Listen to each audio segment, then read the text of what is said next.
ప్రియులారా, సాధారణంగా మనము బస్ స్టాండ్లో కానీ, రైల్వే స్టేషన్లో కానీ, విమానాశ్రయాలలో కానీ మనము అనేక రకాలైనటువంటి మనుషులను మనము చూస్తుంటాం. రకరకాలైన మనుషులు అక్కడికి వస్తుంటారు. రకరకాల భాషలు మాట్లాడేవారు, రకరకాల దుస్తులు ధరించేవారు, మరి రకరకాల ఆచార సంప్రదాయాలు కలిగిన వారందరూ కూడా మనం చూస్తూ ఉంటాం. వారిని చూడగానే కొంతమందిని మనం వెంటనే వీరు హైందవులు అని గుర్తుపట్టగలుగుతాం. మరి కొంతమందిని చూడగానే వీరు మహమ్మదీయులు అని వెంటనే చెప్పగలుగుతాం. మరి కొంతమందిని చూడగానే మరి వీరు సిక్కులు అని చెప్పగలుగుతాం.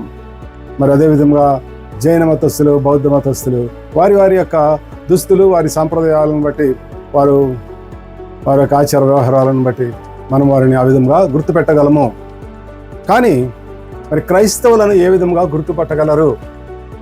ఇతరులు క్రైస్తవులను ఏ విధంగా గుర్తుపట్టగలుగుతారు? మరి క్రైస్తవులు తెల్లని దుస్తులు ధరిస్తారా? కొన్ని క్రైస్తవులు కొంతమంది సూటు బూటు వేసుకొని ఉండొచ్చు. మరి అటువంటి వారందరూ కూడా క్రైస్తవులని చెప్పగలుగుతామా? మరి ఏ విధంగా క్రైస్తవులను గుర్తిస్తారు?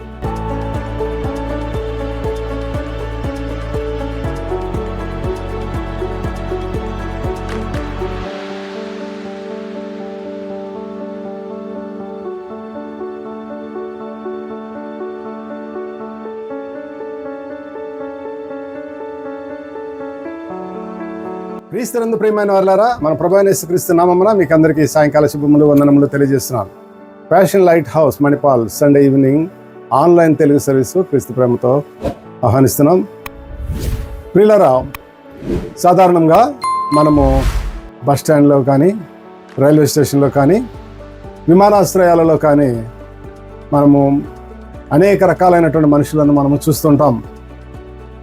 రకరకాలైన మనుషులు అక్కడికి వస్తూ ఉంటారు. రకరకాల భాషలు మాట్లాడేవారు, రకరకాల దుస్తులు ధరించేవారు, మరి రకరకాల ఆచార సంప్రదాయాలు కలిగిన వారందరూ కూడా మనం చూస్తూ ఉంటాం. వారిని చూడగానే కొంతమందిని మనం వెంటనే వీరు హైందవులు అని గుర్తుపట్టగలుగుతాం.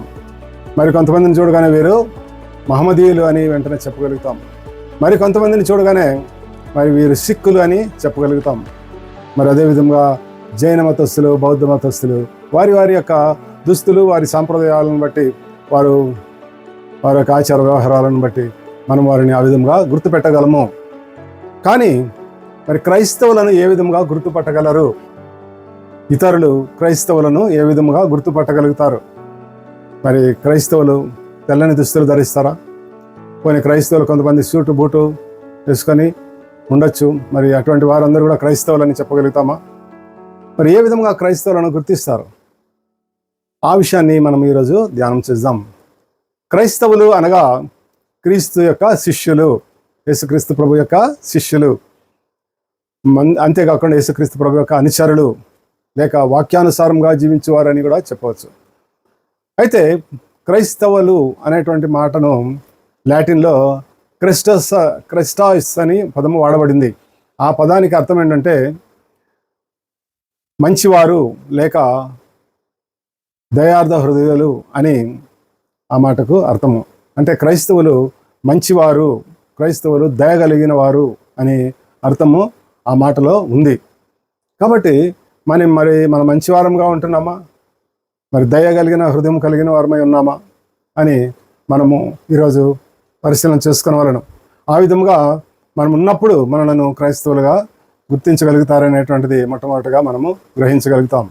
రెండవది, బైబిల్ గ్రంథంలో కూడా యేసుక్రీస్తు ప్రభువు చెప్పినటువంటి మాటలను మనం చూస్తాం. మరి మత్తయి సువార్త 5వ అధ్యాయము 16వ వచనంలో చూస్తే, మనుషులు మీ సత్క్రియలను చూచి పరలోకమందున్న తండ్రిని మహింపరచినట్లుగా మీ యొక్క వెలుగును వారి ఎదుట ప్రకాశింపనీయుడి అని యేసుక్రీస్తు ప్రభువు చెప్పాడు. ఈ కొండ మీద ప్రసంగం చేసిన సందర్భంలోనే మరి ఆయన అనేక మంచి మంచి మాటలు, మరి ప్రపంచానికి మొత్తానికి ఆదర్శవంతమైనటువంటి పలుకులు యేసుక్రీస్తు ప్రభువు ఈ కొండ మీద చేసిన ప్రసంగంలో ఉన్నాయి. వాటిలో మరి మనుషులు మన సత్క్రియలను చూచి మనలను మరి పరలోకపు తండ్రిని మహింపరచినట్లుగా మీరు వారి ఎదుట మీ సత్క్రియలను కనపరచుడని, మీ వెలుగును ప్రకాశింపజేయడని యేసుక్రీస్తు ప్రభు చెప్తున్నాడు. వెలుగును ఇక్కడ సత్క్రియలతో పోల్చడం జరిగింది. అందుకనే ఆ సత్క్రియలు అంటే మంచి క్రియలు, మంచి కార్యములు. కాబట్టి క్రైస్తవులు మంచివారు అనేటువంటి మాట మరి మనం చేసేటువంటి మంచి కార్యములను బట్టి తెలుస్తూ ఉంది. అనేది మొట్టమొదటిగా మనము ఒక ప్రశ్నకు జవాబుగా చెప్పుకోవచ్చు. రెండవ మాట యేసుక్రీస్తు ప్రభు చెప్పినటువంటిది మరి యోహాను సువార్త 13వ అధ్యాయము 34వ వచనంలో, మీరు ఒకరినొకరు ప్రేమించవలనని మీకు క్రొత్త ఆజ్ఞ ఇచ్చుచున్నాను, నేను మిమ్మల్ని ప్రేమించిన ప్రకారము మీరును ఒకరినొకరు ప్రేమింపవలెను. మీరు ఒకని ఎడల ఒకడు ప్రేమ కలిగిన వారై ఉన్న ఎడల దీనిని బట్టి మీరు నా శిష్యులని అందరూ తెలుసుకొందురు. కాబట్టి అందరూ తెలుసుకొందురు, వీరు యేసుక్రీస్తు ప్రభు యొక్క శిష్యులు, వీరు క్రైస్తవులు, క్రీస్తును పోలి నడుచుకునేవారు అని మనం గురించి చెప్పగలుగుతారు అని యేసుక్రీస్తు ప్రభు చెప్తున్నాడు. ఏ విధంగా ఉండమంటున్నాడు? మరి ఇది యేసుక్రీస్తు ప్రభు మామూలుగా మనకు చెప్తున్నటువంటి సలహా మాత్రమే కాదు, ఇది ఒక ఆజ్ఞ అని చెప్తున్నాడు. నేను మీకు కొత్త ఆజ్ఞ ఇస్తున్నాను, ఒకరిని ఏడలా ఒకరు ప్రేమ కలిగి ఉండవాలను అనేటువంటి ఆజ్ఞ ఇస్తూ ఉన్నాను అని యేసుక్రీస్తు ప్రభు. ఆజ్ఞ అంటే ఒక కమాండ్మెంట్, ఒక ఇది తిరుగులేనిది, ఇది ప్రతి ఒక్కళ్ళు కూడా కలిగి ఉండాల్సినది, ప్రతి ఒక్క క్రైస్తవునికి ప్రధానంగా ఉండాల్సినటువంటి లక్షణము ఏది? ఒకరినొకరు ప్రేమ కలిగి ఉండటము. ఏ విధముగా ప్రేమ అంటే, మరి క్రీస్తు మనల్ని ఏ విధముగా ప్రేమించాడో మనం కూడా అదే విధముగా ఒకరినొకరు ప్రేమ కలిగి ఉండాలి. ఆ విధముగా ఉన్న ఎడల దీనిని బట్టి మీరు నా శిష్యులని అన్యజనులు తెలుసుకుంటారు, అందరూ తెలుసుకుందరని ఉంది. కాబట్టి మనము మరి ఇతరులు మన క్రైస్తవులని మనము వీరు క్రీస్తు శిష్యులని లేక క్రీస్తు అనుచరులని ఏ విధంగా తెలుసుకుంటారంటే, మొట్టమొదట సత్క్రియల ద్వారా మంచి కార్యములు చేసేవారుగా ఉండటము, రెండవది ప్రేమ కలిగి ఉండటము, ఒకరినొకరు ప్రేమ కలిగి ఉండటము. ఈ కార్యములు మరి మన ప్రధానంగా క్రైస్తవులుగా మనలను చేస్తూ ఉన్నాయి. అంతేకాకుండా ఇతరులు మనల్ని క్రైస్తవులుగా గుర్తించడానికి. కాబట్టి మరి క్రైస్తవులుగా ఉండాల్సినటువంటి వారికి ప్రధానంగా బైబిల్ గ్రంథంలో చెప్పబడినటువంటి మాటలు ఏంటంటే, క్రీస్తును పోలి నడుచుకొనుడి, క్రీస్తుకు కలిగిన మనసు మీరును కలిగి ఉండడి, క్రీస్తు యొక్క స్వారూప్యమును ధరించుకొనుడి అని మాటలు రాయబడినాయి. కాబట్టి క్రీస్తును పోలి నడుచుకోవటము, క్రీస్తును పోలి నడుచుకోవడం అంటే క్రీస్తు ఏ విధంగా మరి ఆయన యొక్క జీవితాన్ని లేక ఆయన యొక్క క్యారెక్టర్ను, ఆయన వ్యక్తిత్వాన్ని మనం ఏ విధంగా అర్థం చేసుకోగలుగుతున్నాం, అర్థం చేసుకునే దాన్ని బట్టి మనము ఆ విధంగా జీవించగలుగుతాం. ఉదాహరణకు మనం చెప్పాలంటే యేసుక్రీస్తు ప్రభు ప్రేమమయుడు, యేసుక్రీస్తు ప్రభు దయా కలిగిన వాడు, యేసుక్రీస్తు ప్రభు కరుణామయుడు. మరి అంతేకాకుండా యేసుక్రీస్తు ప్రభు యొక్క క్షమాగుణము ప్రపంచ ప్రసిద్ధి చెందినది. యేసుక్రీస్తు ప్రభు యొక్క సహనము, లోబడే స్వభావము, తండ్రికి లోబడినట్లుగా మరి ఆ లోబడేటువంటి స్వభావమును మనము కలిగి ఉన్నప్పుడు మనం వాక్యానికి లోబడతాము, దేవుడు మనతో మాట్లాడుతున్నప్పుడు ఆ మాటలకు లోబడతాం. మరి ఆ లోబడేటువంటి స్వభావమే మనలను యేసుక్రీస్తు ప్రభు యొక్క సారూప్యంలోకి తీసుకొని వస్తుంది. మరి గలతీ పత్రికలో రాయబడినది 3వ అధ్యాయంలో, మీరు బాప్తిసము పొందుట ద్వారా మీరు క్రీస్తు యొక్క శరీరమును ధరించుకొని ఉన్నారని రాయబడింది. క్రీస్తు యొక్క శరీరమును ధరించుకునుట. కాబట్టి క్రీస్తును పోలి నడుచుకునుట, క్రీస్తు కలిగిన మనసును మనం కలిగి ఉండట, క్రీస్తు యొక్క స్వారూప్యమును ధరించుకునుట. ఆయన యొక్క స్వరూపము మనలోనికి మనకి ఆల్రెడీ ఇవ్వబడింది. మనం ఎవరైతే తీసుకున్న విశ్వాసము, దేవుని ఏళ్ళ విశ్వాసం కలిగి ఉన్నారో ఎవరందరూ కూడా క్రీస్తు యొక్క స్వారూప్యంలోనికి మార్చబడి ఉన్నారు అని మనము వాక్యం ద్వారా తెలుసుకోగలుగుతున్నాం. కాబట్టి మనమందరం కూడా క్రీస్తు యొక్క స్వరూపం కలిగిన వారు. క్రీస్తు చెప్పినటువంటి మాటలు, బైబిల్ గ్రంథంలో రాయబడినటువంటి అనేక మాటలను మనం అనుసరించి నడుచుకునే మన క్రైస్తవులని అందరూ కూడా గుర్తుపెట్టుకోగలుగుతారు, చూడగలుగుతారు, తెలుసుకోగలుగుతారు. లేకుంటే మనకి తేడా లేదు, అన్యజనులకు మనకు తేడా లేదు. మరి క్రీస్తు యొక్క మరి ప్రధాన లక్షణం మనం చూసాము. క్రీస్తు చెప్పినటువంటి ఆజ్ఞను మనము ఈ సందర్భంలో ప్రత్యేకంగా ధ్యానం చేస్తాం. ఆయన ఏంటంటే ప్రేమమయుడు. కాబట్టి యేసుక్రీస్తు ప్రభువు మనల్ని కూడా ప్రేమించాడు. మరి తండ్రి అయిన దేవుడు మనల్ని ప్రేమించాడు. తండ్రి అయిన యొక్క దేవుని యొక్క ప్రేమను యేసుక్రీస్తు ప్రభు ప్రత్యక్షపరిచాడు. ఆయన మనలను ఏ విధంగా ప్రేమించాడో అదే విధంగా మనము కూడా ఒకరినొకరు ప్రేమించబద్ధులమై ఉన్నాము. అందువలన మీరు నా శిష్యులని అందరూ తెలుసుకుందురని యేసు ప్రభువు చెప్తూ ఉన్నాడు. కాబట్టి మనం ఈ ప్రేమ కలిగిన వారమై ఉందాము. యేసుక్రీస్తు ప్రభు యొక్క ప్రేమ యొక్క లక్షణాలన్నీ కూడా మరి మొదటి కొరింథీ పత్రిక 13వ అధ్యాయంలో రాయబడినాయి. యేసుక్రీస్తు ప్రభు యొక్క ప్రేమ ఎటువంటిదో మనం ఒకసారి త్వరగా ఆ యొక్క మాటలను చదివి మరి ఒకసారి జ్ఞాపకం చేసుకుందాం. ఇది అందరికి కూడా తెలిసినటువంటి మాటలే అయినప్పటికీ ఈ యొక్క సందర్భంలో మనం మరొకసారి వీటిని మననం చేసుకుందాం. మొదటి కొరింథీ పత్రిక 13వ అధ్యాయము 4వ వచనం నుండి 8వ వచనం వరకు. ప్రేమ దీర్ఘకాలము సహించును. దీర్ఘకాలము సహించేటువంటి ప్రేమ. దేవుడు మనకు చెప్తున్నటువంటి ప్రేమ దీర్ఘకాలం సహించేటువంటి ప్రేమ. రెండవది దయ చూపించే ప్రేమ.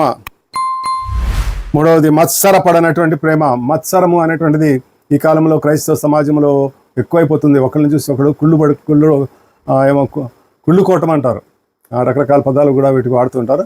మరి మత్సరం అనేది గ్రాంధికంగా ఆ మాట కరెక్ట్. జెలసీ అనేటువంటి మాటకు అర్థం. కాబట్టి ఈ యొక్క జెలసీ అనేది చాలా త్వరగా మనుషులకి, స్త్రీలకు కానీ పురుషులకు కానీ వస్తుంది. వారు బాగులు ఉంటే వాళ్ళని చూసి జెలసీ పట్టడం, వారు ఎక్కువగా సంపాదించుకుంటే వారిని చూసి జెలసీ పట్టడం, వారికి కారులో తిరుగుతూ ఉంటే వారిని చూసి జెలసీ, లేకపోతే వారి పిల్లలు మంచి మంచి సంబంధాలు, వివాహాలు చేసుకుంటున్నారు, మన పిల్లలు ఇట్లా ఉన్నారని, మంచి ఉద్యోగాల్లో ఉన్నారు, విదేశాలకు వెళ్ళారు. అన్ని విషయాలలో కూడా క్రైస్తవులలో ఒకరికొకరు ఏమన్నాడు యేసుక్రీస్తు ప్రభు, ఒకరినొకరు ప్రేమించుడు అంటే దానికి వ్యతిరేకంగా మరి ఈ విధంగా మత్సరపడుతూ ఉన్నారు.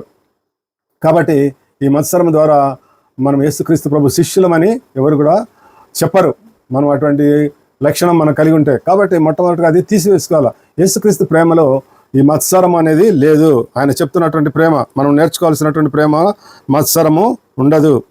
ఆ తర్వాత డంబంగా ప్రవర్తించదు, అది ఉప్పొంగదు, అమర్యాదగా నడవదు. ఈ అమర్యాదగా నడవటం అనేటువంటిది మన ప్రవర్తనలో, మన యొక్క జీవితంలో ఇతరులు త్వరగా తెలుసుకోగలుగుతారు. ఎందుకంటే క్రైస్తవులు చాలా మర్యాదస్తుడు, ఈ పిల్లవాడు చాలా మర్యాదస్తుడు, ఇతడు చాలా మంచివాడు అని మనల్ని చూసేవాళ్ళు, మనం చేసే ఉద్యోగాల్లో మనతో ఉన్నటువంటి కొలీగ్స్ తెలుసుకుంటారు. మరి అదేవిధంగా స్టూడెంట్స్గా ఉన్నప్పుడు మిగతా స్టూడెంట్స్ తెలుసుకుంటారు. మరి అదేవిధంగా కుటుంబంలో కానీ సమాజంలో ఉన్నప్పుడు కూడా ఆ పలానా వ్యక్తి మంచివాడు, ఎందుకంటే వారి యొక్క ప్రవర్తనను బట్టి. కాబట్టి మర్యాదగా నడుచుకోవటం కూడా చాలా అవసరము. అందుకని కొరింథీ పత్రిక మరో చోట రాయబడిన సమస్తమును మర్యాదగా క్రమంగా జరగనీయడని, ఒక డిసిప్లైన్డ్ లైఫ్ అనేటువంటిది క్రిస్టియన్స్కు చాలా అవసరము. కాబట్టి అటువంటి ఎప్పుడు వస్తుందంటే మనకు ఈ ప్రేమను కలిగినప్పుడు వస్తుంది. యేసుక్రీస్తు ప్రభువును యొక్క ప్రేమను కలిగినప్పుడు మనము మర్యాదగా నడుచుకునే వాళ్ళం ఉంటాం. మన మర్యాదను చూసి వీళ్ళు క్రైస్తవులు అని చెప్తారు. ఆ విధంగా క్రైస్తవులను గుర్తించడము సాధ్యమవుతుంది. ఇంకొక విషయాన్ని మనం చూద్దాం. మరి మత్సరపడదు, అదేవిధంగా అమర్యాదగా నడవదు, స్వప్రయోజనమును విచారించుకున్నదు. స్వప్రయోజనం అనేది మరి ప్రతి ఒక్కరు కూడా ఈ కాలంలో ఎక్కువగా ఉంటుంది. ప్రతి ఒక్కరు కూడా ఈ సెల్ఫిష్నెస్ అనేటువంటిది ఎందుకంటే అంత్య దినాల్లో ఉన్నాం. అంత్య దినంలో ప్రేమ చల్లారి అక్రమం విస్తరిస్తుందని రాయబడినది. ఈ అంత్య దినాల్లో ఏమవుతుందంటే ప్రేమ అనేది, ఈ ప్రేమ లేకుండా పోతుంది. యేసుక్రీస్తు ప్రభువు ప్రేమ మరి మనుషుల్లో, మరి మామూలు వ్యక్తుల్లో వాళ్ళు ఏమాత్రము లేకుండా పోవటం ద్వారా వారు ఒకరినొకరు చంపుకోవటము, ద్వేషించుకోవటము, స్వార్థపరులైపోవటం, మనుషులు స్వార్థపరులుగా మారిపోవటము, వారి యొక్క స్వప్రయోజనమును విచారించుకోవటమే. ఎక్కడ పోయినా కానీ మరి వారి యొక్క స్వప్రయోజనాన్ని విచారించుకోవటము, మరి ఆ విధముగా స్వప్రయోజనం అనేటువంటిది యేసుక్రీస్తు ప్రభువును యొక్క ప్రేమను నెరవేర్చదు. త్వరగా కోపపడదు, అపకారమును మనసులో ఉంచుకున్నదు. ఇది చాలా ముఖ్యమైనటువంటి విషయం, మనము గుర్తుపెట్టుకోవాల్సినటువంటిది. షార్ట్ టెంపర్మెంట్, తొందరగా కోపం వచ్చేస్తూ ఉంటుంది, కొంతమంది తొందరగా కోపం వస్తుంటుంది. మరి ఇంకొకటి ఏంటంటే అపకారమును మనసులో పెట్టుకోవటము. ఇవన్నీ కూడా ఎందుకంటే ఈ విషయాలు మనము వ్యక్తిగతంగా మనకి ఇవన్నీ కూడా నాకు ప్రేమ కలిగింది, ఇవన్నీ నాలో లేవని మనం అనుకోవచ్చు. కానీ మనం ఈ కాలంలో చూస్తే మరి సమాజంలో కానీ క్రైస్తవ సంఘాల్లో కానీ చూస్తే అనేకమైన కొట్లాటలు జరుగుతున్నాయి. ఒకరి మీద ఒకరు నేరారోపణ చేసుకోవడం, ఒకరి మీద తప్పులు మోపుకోవడము, మరి ఒకరిని చూసి ఒకరు సహించకపోవటము, త్వరగా కోపడటము, అపకారాన్ని మనసులో పెట్టుకోవడం. వాడు ఎవరైనా కానీ ఎప్పుడైనా ఇన్సల్టింగ్గా మాట్లాడితే వీడిని ఎట్లయినా కానీ ఇన్సల్ట్ చేయాలా, వాడిని అవమానించాలా, అవమానానికి గురి చేయాలా, వాడు ఏడ్చాలా. ఆ విధంగా ప్రతీకార చర్యలు జరుగుతున్నాయి. ఇప్పుడు మనము అనేక చోట్ల మనం చూస్తుంటాం.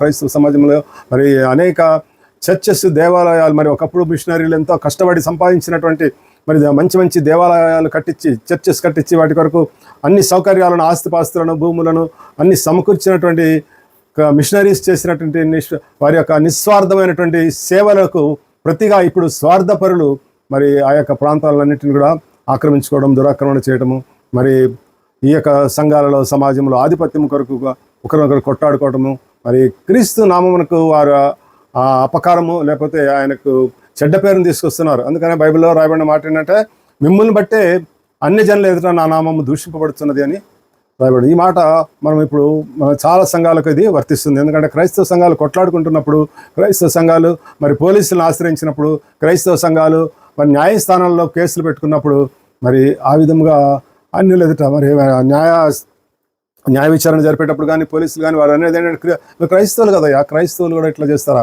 ఇట్లా కొట్లాడుకుంటారా, మరి ఏం క్రైస్తవులయ్యా మీరు అని వెంటనే ఆ మాట అనేస్తారు. కాబట్టి మరి క్రైస్తవులుగా మనము దేవునికి మంచి పేరు తెచ్చేవారుగా ఉండాలి, కానీ దేవునికి చెడ్డ పేరు తెచ్చేవారుగా ఉండదు. అందుకని మనం మొదట చూసాం మత్తయి సువార్తలో యేసు ప్రభు చెప్పారు, సత్క్రియల ద్వారా మంచి పనులు చేస్తే మన దేవుని నామం మహింపరుస్తారు. వీరు క్రైస్తవులు కాబట్టి వీరు ఇటువంటి సేవా కార్యక్రమాలు చేస్తున్నారు, వీరు క్రైస్తవులు కాబట్టి ఇంత మంచి మనసు వీరికి కలిగి ఉంది, వీరికి ఉంది అని చెప్పి వారు దేవుని నామం మహింపరిచే విధంగా మనము మంచి కార్యములు సత్కార్యములు చేసేవారిగా ఉండాలి. కానీ మరి క్రీస్తు చెప్పినటువంటి మాటలకు వ్యతిరేకంగా మరి ఈ యొక్క ప్రేమ అనేటువంటిది వారిలో లేకపోవటం బట్టి వారిలో ఈ ద్వేషము, అసూయ, మరి కక్షలు, ప్రతీకార చర్యలు, మరి వారి యొక్క నిత్య జీవితంలో వారు ఈ దుర్నీతి విషయంలో సంతోషపడక సత్యమందు ఆనందించడం అనేటువంటిది నేర్చుకోవాలి. అపకారమును మనసులో పెట్టుకోకూడదు. దుర్నీతి విషయంలో సంతోషపడక సత్యమనందు ఆనందించేవారుగా ఉంటుంది ఈ ప్రేమ. అన్నిటినీ తాళుకొను, ఈ ప్రేమ అన్నిటిని తాళుకొను, అన్నిటిని నమ్మును, అన్నిటిని నిరీక్షించును, అన్నిటిని ఓర్చును. ఈ ఓర్పు సహనం ఉంటే ఏ గొడవలు కొట్లాటలు జరగవు. ఓర్పు సహనం లేకపోతేనే మరి సహించలేక వారి మీద తిరుగుబాటు చేస్తారని రాయబడి ఉంది. కాబట్టి ఆ ఓర్పు సహనం అనేటువంటిది క్రైస్తవులకు ఉండాల్సినటువంటిది. ఇది ప్రేమ ద్వారానే, యేసుక్రీస్తు ప్రభు చెప్పిన ప్రేమ ద్వారానేది సాధ్యము. కాబట్టి అన్నిటిని నమ్మును, అన్నిటిని ఓర్చుకున్నాను. ప్రేమ శాశ్వత కాలముండును, ప్రవచనములను నిరర్ధకములగునని, భాషలను నిలిచిపోను, జ్ఞానమైన నిరర్ధకమగును, కానీ ప్రేమ అంతం వరకు నిలిచినది ప్రేమ. కాబట్టి ఈ యొక్క ప్రేమ యొక్క లక్షణాలను మనకు అందరు కూడా ఇవి తెలుసు. కొరింథీ పత్రిక, మొదటి కొరింథీ పత్రిక 13వ అధ్యాయంలో రాయబడినటువంటి ఇంకా కొన్ని అనేకమైన మంచి మంచి మాటలు దీంట్లోనే ఉన్నాయి. ఇదే అధ్యాయంలో మరి కాల్చబడేటకు శరీరం అప్పగించబడినప్పటికీ, ఆస్తి అంతా కూడా బీదలకు అప్పగించినప్పటికీ, మరి భాషలలోనే మాట్లాడగలిగినప్పుడు, కొండలు పొకిలించగలిగినట్టు విశ్వాసం నాకు ఉన్నప్పటికీ కూడా ప్రేమ లేని వాడైతే వ్యర్థుడను అని స్పష్టంగా మరి ఇక్కడ రాయబడినది. కాబట్టి ప్రేమకు ఉన్నటువంటి ప్రాధాన్యతను మనం తెలుసుకుందాం. యేసుక్రీస్తు ప్రభు ప్రేమమయుడు. అటువంటి లక్షణమును, గుణలక్షణమును మనం కలిగి ఉందాం. మరి ఆయన యొక్క కల్వరిలో చూపిన ప్రేమ, ఆయన శిలువలో ఆయన చేసినటువంటి కార్యముకు ప్రేమనే కారణం. యేసుక్రీస్తు ప్రభు మరి ఆయన మొట్టమొదట యెహోవా దేవుడు చెప్పినటువంటి మాట, మరి యోహాను పత్రిక 3వ అధ్యాయం, యోహాను సువార్త 3:16లోనే రాయబడినది. లోకమును ఎంతో ప్రేమించాను కాబట్టి ఆయన తన కుమారుని విశ్వాసించి ప్రతివాడు నశింపక నిత్య జీవం పొందినట్లుగా ఆయన అనుగ్రహించాడు. కాబట్టి యేసుక్రీస్తు ప్రభు ఈ లోకం రావడానికి, సిలువ వేయబడటానికి, వీటన్నిటి కారణం ఏంటంటే ఆయన యందు విశ్వసించేవారు, యేసుక్రీస్తు ప్రభుని విశ్వసించేవారు నిత్య జీవమునకు పొందడానికి మరి ఆయన యొక్క మార్గాన్ని చూపించాడు. ఆ విధంగా ప్రేమించడం ద్వారా, తండ్రి లోకాన్ని ప్రేమించడం ద్వారా, అంటే మనల్ని ప్రేమించడం ద్వారా, మరి అదే యొక్క తండ్రి ప్రేమను యేసుక్రీస్తు ప్రభు మన ఏళ్ళ కనపరిచి ఆయన మన యొక్క శిక్షణ ఆయన మీద వేసుకొని, మనం పొందాల్సిన దెబ్బలు ఆయన పొంది, మనం పొందాల్సిన అవమానం, మనం చేసినటువంటి చెడ్డ పనులు, చెడు కార్యములకు పొందాల్సిన అవమానమును ఆయన పొంది, ఆయన శిక్షింపబడి, మరి దూషింపబడి, మరి అన్యాయంగా అప్పగింపబడ్డాడని బైబిల్ గ్రంథంలో రాయబడింది. ఆ విధంగా అన్యాయంగా అక్కడ, ఎందుకంటే ఏ నేరం లేదని ఈవెన్ పిలాతు కూడా తెలియజేస్తాడు.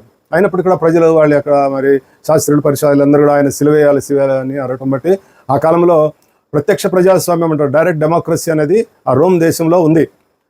అది మనం చరిత్రను చూస్తే అర్థమవుతుంది. కాబట్టి దాన్ని బట్టి ప్రజలు కోరికను మన్నించాల్సినటువంటిది ప్రభుత్వం మీద, అధికారుల మీద ఉండేది. కాబట్టి వారు మెజారిటీ ఏం చెప్తున్నారు దాన్ని బట్టి ఆయన ఒప్పుకొనేసాడు. ఆ విధంగా యేసుక్రీస్తు ప్రభు అన్యాయంగా తీర్పు తెచ్చబడి శిలువ శిక్షను అనుభవించాడు మరి మన కొరకు. మరి యేసుక్రీస్తు ప్రభు చెప్పినటువంటి మాట, శిలువలో చెప్పినటువంటి మాట, మరి ప్రపంచంలో ఎవరు కూడా ఇప్పటి వరకు చెప్పినటువంటి మాట, తండ్రి వీరేమి చేయుచున్నారో వీరు ఎరుగరు గనక వీరిని క్షమించుమని చెప్పినటువంటి మాట. మరి ఆయన్ను అనేక విధాలుగా శిక్షించి, అవమానపరిచి, కొట్టి, మరి చేతుల్లో మేకలు కొట్టి, కాళ్ళకు మేకలు కొట్టి, ముళ్ళ కిరీటం పెట్టి, మరి ఇన్ని చేస్తున్నప్పటికీ వారి మీద ఆయన ప్రేమ కలిగి ఉన్నాడు. కాబట్టి ఆ యేసుక్రీస్తు ప్రేమ అంత గొప్ప ప్రేమ. ఆ ప్రేమ కలిగి ఉండి ఆయన మరి తండ్రితో ప్రార్థన చేస్తున్నాడు. ఎందుకంటే తండ్రి అయిన దేవుడు ఎక్కడ ఆయన యొక్క ఉగ్రత వీళ్ళ మీదకి వస్తుందో, ఏ విధంగా వీళ్ళందరూ కూడా చనిపోతారేమో, వీళ్ళందరూ కూడా నశించిపోతారేమో, వీళ్ళందరూ కూడా నరకానికి వెళ్ళిపోతారేమో అని చెప్పి యేసుక్రీస్తు ప్రభు మరి వారందరి పట్ల ప్రేమ కలిగి ఉండి ఆయన యొక్క ప్రేమ ద్వారానే ఈ మాటలు పలికాడు. ఆ యొక్క మాటలు అనేటువంటివి ఇప్పటికీ ప్రపంచానికి ఒక ఛాలెంజింగ్ ఉన్నాయి. ఎవరు కూడా, ఏ మత గురువులు కానీ, మతాధికారులు కానీ, లేకపోతే దేవుళ్ళుగా చెప్పబడిన వారు ఎవరు కూడా ఈ మాటను పలికి ఉండలేదు, మరి పలుకుతారు అనే నమ్మకం కూడా లేదు. కాబట్టి ఇది యేసుక్రీస్తు ప్రభుకే చెందింది. శిలువ కార్యము, శిలువ ద్వారా ఆయన పలికినటువంటి మాటలు, ఆయన ద్వారా శిలువ కార్యము ద్వారా మానవాళికి లభించినటువంటి, ఆయన కేవలము క్రైస్తవుల కొరకే మరణించలేదు, క్రైస్తవులను నీతిమంతులుగా తీర్చి క్రైస్తవులను పరలోక రాజ్యాన్ని తీసుకుపోవడానికి రాలేదు. ఆయన లోకమంతటి కొరకు వచ్చాడు. లోకంలో ఉన్న వారందరూ కూడా, అన్య మతస్థులందరూ కూడా వారందరూ కూడా క్షమింపబడి ఎవరైతే యేసుక్రీస్తు నామమున విశ్వసిస్తారో వారందరూ నిత్య జీవం పొందినట్లుగా అని మాట రాయబడింది. మరి దేవుడు చెప్పినటువంటి మాట అది. కాబట్టి ఆ విధంగా మరి క్రైస్తవ మతము ప్రపంచమంతటికి విస్తరిస్తుంది. ఇంకాను అనేక మంది తెలుసుకోవాల్సిన వారు ఉన్నారు, క్రీస్తుని ఎరగని వారు ఉన్నారు. క్రీస్తు చేసిన ఈ కార్యము, శిలువ కార్యము, దాన్ని అర్థం చేసుకోలేని వాళ్ళు ఉన్నారు చాలామంది. మరి క్రీస్తు ప్రభు చేతకాక, లేకపోతే ఆయన మరి ఏం చేయలేక అట్లా మరణించాడు, అంత ఘోర శిక్ష అనుభవించాడు, ఆయనకి సంబంధించిన మనుషులు లేరు, అందరూ విడిచిపెట్టిపోయారు, ఇవన్నీ కూడా అట్లా మాట్లాడే వాళ్ళు ఉన్నారు. వాళ్ళు ఎవరికంటే అర్థం కాదు అది. అంతా కూడా తండ్రి అయిన దేవుని ప్రణాళిక. తండ్రి అయిన దేవుడు పైనుండి చూస్తూ ఆయన మరి యేసుక్రీస్తు ప్రభు, ఇవన్నీ కూడా మనకి యెషయా గ్రంథం 53వ అధ్యాయంలో మనం చూస్తాం. ఆయన నలగొట్టబడట ఆయనకి ఇష్టమైన తండ్రికి అని రాయబడి ఉంటుంది. ఎందుకంటే తండ్రి అయిన దేవుడు మనుషుల యొక్క పాపములన్నిటినీ యేసుక్రీస్తు ప్రభు మీద మోపి మరి ఆయన అందరి నిమిత్తము ఆ యొక్క శిక్షను అనుభవించడం కొరకు తండ్రి అలౌ చేశాడు. ఆ విధంగా ఆ కార్యం అంతా కూడా ఆయన ప్రణాళిక ప్రకారం జరిగింది. కాబట్టి మరి మనకి గొప్ప దేవుడు మన కొరకు ఉన్నాడు, గొప్ప నిరీక్షణ మనకు దేవుడు ఇచ్చాడు. ఆయన ఏ విధంగా చనిపోయి తిరిగి లేచాడో అదే విధంగా ఆయన యందు విశ్వసించేవారు మరి పాపముల విషయంలో చనిపోయి మరి క్రీస్తు విషయంలో జీవించేవారైనాం. We die for our sins, we live for Christ. మనం ఆ విధంగా క్రీస్తు కొరకు జీవించేవారుగా, క్రీస్తును పోలి నడుచుకునేవారుగా, క్రీస్తు కలిగిన మనసును మనము కలిగి ఉండేవారుగా మరి ఈ లోకంలో జీవించినప్పుడు మనం నిజమైన క్రైస్తవులుగా పిలువబడతాం. అటువంటి గొప్ప కృపా దేవుడు మనకందరికీ దయచేయను గాక. ఆమేన్. ప్రార్థన చేసుకుందాం. మహాపరిశుద్ధుడైన తండ్రి, మీ యొక్క ప్రేమను గురించి మాకు తెలియజేసినందుకే మీ స్తోత్రము. మీ యొక్క ప్రేమ యొక్క లక్షణములన్నీ కూడా మరి దీర్ఘకాలం సహించే ప్రేమ, దయ చూపించే ప్రేమ, మత్సరపడినటువంటిది, డంబంగా ప్రవర్తించినది, స్వప్రయోజనం విచారించినటువంటిది, మరి త్వరగా కోపపడినది, అపకారం మనసులో ఉంచుకున్నటువంటి అటువంటి గొప్ప ప్రేమ యొక్క లక్షణాలన్నీ కూడా మాకు దయచేయమని అడుగుతున్నాం. ఆయన యొక్క లక్షణములు, ఆయన క్రీస్తు యొక్క స్వరూపమును ధరించుకోండి అని చెప్పిన విధంగా మీ యొక్క మాటలు, మీరు చెప్పినటువంటి బైబిల్ గ్రంథంలో రాయబడినటువంటి మాటలన్నిటినీ అనుసరించి వాక్యానుసారంగా మేము జీవించడం ద్వారా నిజమైన క్రైస్తవులని మేము ఈ లోకంలో పిలువబడినట్లుగా మరి ప్రతి ఒక్క బిడ్డను దీవించి ఆశీర్వదించమని అడుగుచు సమస్తమైన ఘనత మహిమ మీకే చెల్లిస్తూ యేసునామమున అడుగుచున్నాం తండ్రి. ఆమేన్. మన తండ్రి అయిన దేవుని ప్రేమయు, కుమారుడైన యేసుక్రీస్తు ప్రభు యొక్క కృపయు, పరిశుద్ధాత్మ దేవుని యొక్క అన్యోన్య సహవాసం మనకందరికీ ఇప్పుడు ఎల్లప్పుడు సదాకాలం తోడై ఉండును గాక. ఆమేన్. Praise the Lord. God bless.